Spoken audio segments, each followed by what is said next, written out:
മക്കളെ നേപ്പാളിൽ ഇന്ന് നടന്ന ഉരുൾപൊട്ടലും പ്രളയമാണ് നമ്മളീ കാണുന്നത്. നമ്മുടെയൊക്കെ തലക്ക് മുകളിലുണ്ട് ഒരു വലിയൊരു ബോംബ്. മുല്ലപ്പെരിയാർ എല്ലാം ദൈവത്തിൻ്റെ കയ്യിൽ. എത്രയോ മനുഷ്യരെ കാണുന്നില്ല എന്നാണ് പറയുന്നത്. എത്രയോ മനുഷ്യരെ ജീവൻ പൊലിഞ്ഞു പോയിട്ടുണ്ടെന്നാണ് പറയുന്നത്. ദൈവം കാക്കട്ടെ. നമ്മളൊക്കെ പ്രകൃതിയോട് നമുക്കൊരിക്കലും പൊരുതി നിൽക്കാൻ കഴിയില്ല. एल्लाम दैवतिൻ്റെ കയ്യിൽ. हेर्नु यसरी मान्छेलाई लिइरहेको छ, यसरी गरिरहेको छ मान्छेलाई बटारेर.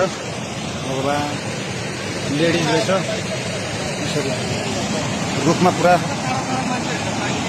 पुरै बटारिदिएको छ.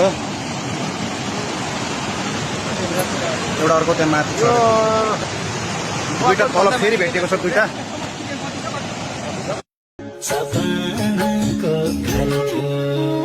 सानो सानो सानो सपनाको घर थियो, आगो झोसेर लायो लायो काठैबाट दैवले लायो खोसेर कसै